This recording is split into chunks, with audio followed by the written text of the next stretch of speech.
Hey everyone, welcome to another edition of the SoCal Sports Dudes podcast. Jason Wen here. Today I wanted to talk about the Lakers. I just came up with a quick video on Lakers and NBA trade rumors, standings, things like that. But this one I wanted to kind of give a nice abbreviated, shorter version for us Laker fans and you Laker fans out there. Wanted to come at you guys with a new video here. Thank you for tuning in. Before we get started, please press like, subscribe, provide comments in the comment section below so we could help grow this channel. Appreciate you guys tuning in. As you know, today we had the big news that Kyrie Irving is requesting a trade. He'd like to get dealt to purple and gold here and come to the Lakers.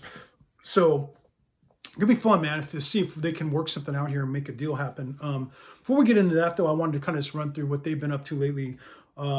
Today, of course, is February 3rd, so been a couple games since played since my last video. They won at New York, overtime thriller there. LeBron with the triple-double, 28, 10, and 11. AD came back, had 27 and 9.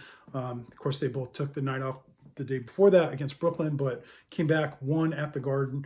I think LeBron likes to put on a show there in New York. Rui was solid, 19 and 9. Good contributions off the bench from Russ. Schroeder was solid. So T. Bryant. So we're getting, some good contributions there from some of the role players. Then night off came back and beat Indiana last night in a tough one, man. 112, 111. Whew, kind of dodged a bullet there at the end with Buddy Hield missing at the buzzer, But yeah, win's a win, man. It's a tough one, but none of these Laker wins are easy, man. Back in the day when I grew up watching these guys, man, they would just beat teams, man. They'd be winning by like 20, 30 points. It was just like, sit back and no stress watching them just beat other teams down. This group, man, every year just seems like they have to win by one or have it come down to the final seconds, dodge a bullet to escape with a victory. It's just, it's like, man, I'm going to have gray hairs and health problems here, man, because watching them and just kind of stressing out, watching them, hang on for wins or lose tight ones like that one against Boston the other night, man. That just, all right, water under the bridge. We'll move on to the, let that one go. But that was one we coulda, woulda, shoulda had. Thank you, referees, for, I don't want to get into that. But anyway, beat Indiana, as I said. LeBron, 26, 7, and 7. AD was big, 31 and 14. Had that key block there in the key moment of the game. So that was exciting to pull out the close win there. Then tomorrow they'll play at New Orleans. Both Brandon Ingram and CJ McCollum are back. Zion's still out until mid-February with a hamstring, which doesn't come as any surprise because Zion has been kind of in and out of the lineup ever since he was drafted by the Pelicans. But whatever, it is what it is. So LeBron, speaking of old school Lakers, Kareem had the all-time mark there, or has the all-time mark, 38,387 points. He's held that mark since 84.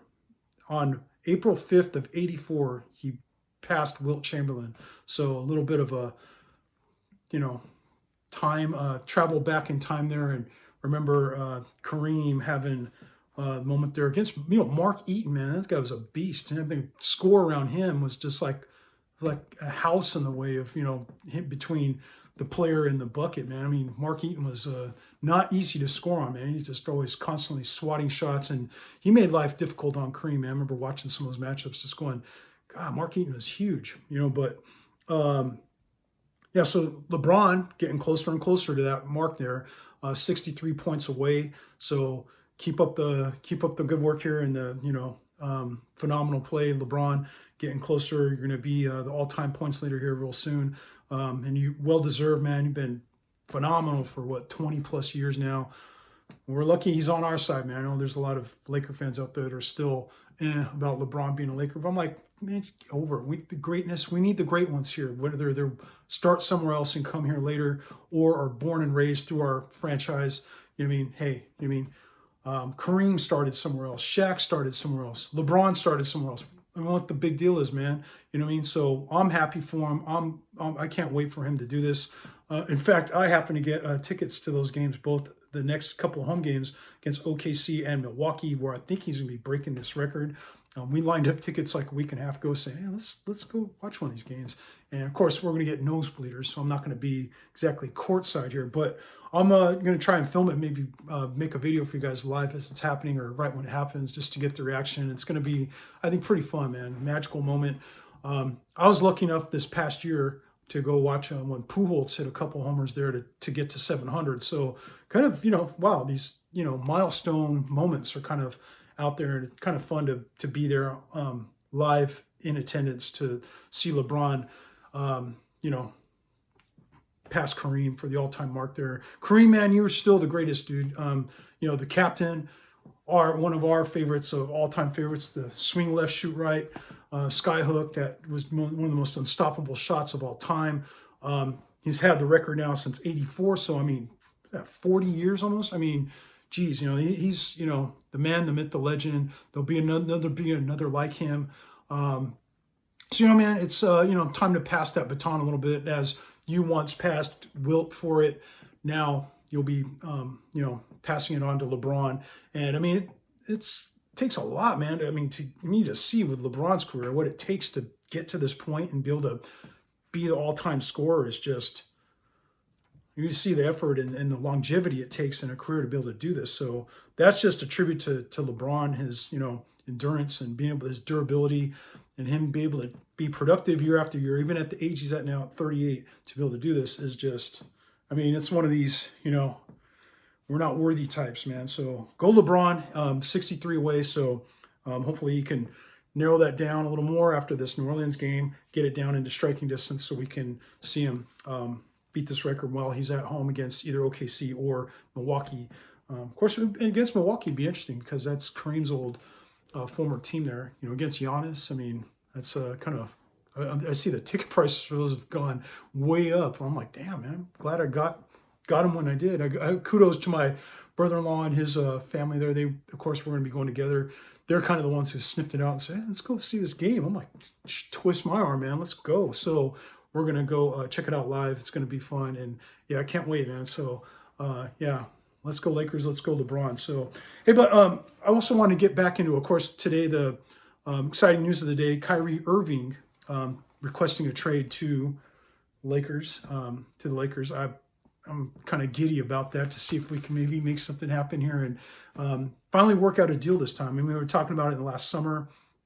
Didn't quite, the deal didn't quite get completed, and kind of just everyone decided to just stay where they were. Kyrie said, okay, I'll just opt in and play the year with Brooklyn. But now it looks like he kind of said no to the proposed contract extension that Brooklyn was offering to him. So with that, he's like, well, then I want out. Then go ahead and trade me and move me on from onto another team.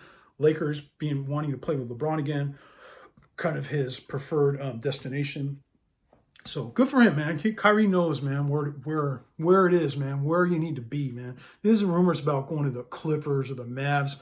Man, no, dude, you don't want to be going there, dude. It's like these pretendo franchises. No, dude, it's Lakers, man. That's the gold standard in the league. All the players, of course, the stars and the cream of the crop love to come here, and we love to have them here. So hopefully we can find a way to make this happen. You wonder what the price would be at this point, too. I mean, we're already more than halfway through the season. February 9th is the trade deadline, which is only 6 days away here. Next Thursday, right? Tuesday? Thursday? Anyway, so you wonder what the price is going to be, man. It's like early in the summer, we were talking about, okay, Westbrook and 2 number ones for Kyrie and other parts to match up the salary. But I don't know, man. I think, this now Westbrook's coming off the bench for whoever acquires him soon. I mean, you only get a couple of months of Westbrook. I mean, that's like you're getting a kind of like a discount rate, comes off the books. You save, right? It's a good dollar figure to have coming off of anybody's books. So maybe one first rounder plus Westbrook would get this thing done, man.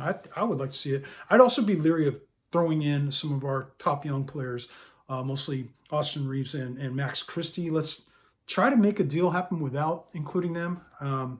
I would like to say, let's throw in like Damian Jones or something like that to make this thing happen, and maybe make the salaries match a little closer. I don't know, something along those lines, maybe they have to include like a Seth Curry or a Joe Harris or someone like that, like they talked about before.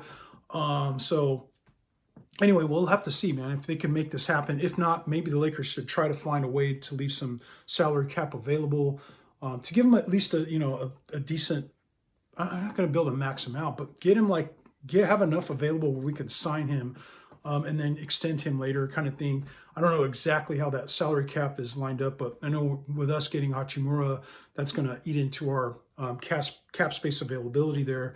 So all that needs to be kind of thought through and played out by Rob and the other members of the front office there to find a way to make a deal happen. Whether you can do this now, make a trade happen, or have to maybe find a way to lure him over here in the offseason, sign and trade, or something could be worked out that way.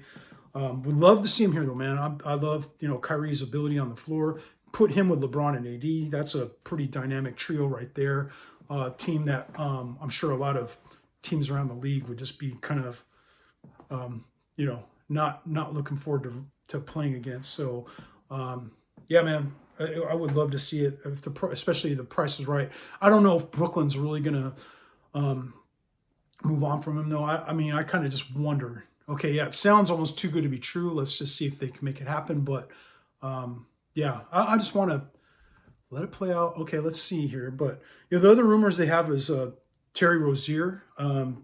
If there's not going to be for Westbrook, because if it's Westbrook for Rozier, more salary is going to have to come back to us. That would include what, Hayward or Oubre or something like that to match up with what Westbrook makes. So I don't know if that price is a little, we're taking on some unwanted parts from Charlotte. It's like trying to throw their extras on us. It's like, oh yeah, maybe we want one player, him and Oubre or something, but we don't want any, kind of some giveaways or having Charlotte dump players on us. You know what I mean? So I don't know. I just kind of wonder what would exactly be the right price if they can pull off this other whispered deal of if it's Rozier for say P. Bev and Lonnie Walker. I mean, would you guys do that? I think it sounds like a pretty good one. Maybe find another way to deal Russ somewhere else, and hold on to those draft picks, man, if possible. So then there's talk of Utah being interested in Russ. Of course, I'm always leery of dealing with Danny Ainge, man. He's sharp, man. He's like always. He was able to kind of swindle Minnesota there for those 5 first-round draft picks, the 4 and plus the player. I mean, he just kind of made out in that Minnesota trade for Gobert. I don't want to be playing into his hands there. So it'd have to be fair value that we'd be giving back. You know what I mean? Russ, maybe we get back Mike Conley. I don't know what else that he's expecting to be able to throw in there that would make it work. How many draft picks? I know Danny Ainge is the great accumulator of draft picks. How many of these does he want for Russ? He's probably going to approach it like, oh, he's doing us a favor by taking Russ off our hands. But hey, we only got a couple months left of Russ in his contract. So I think the price should come down, and not just down a little, but down significantly to where, okay, now you're looking at like 1 first-rounder, maybe a second-rounder. I'm not throwing in no 2 first-rounders, dude. That's off the table.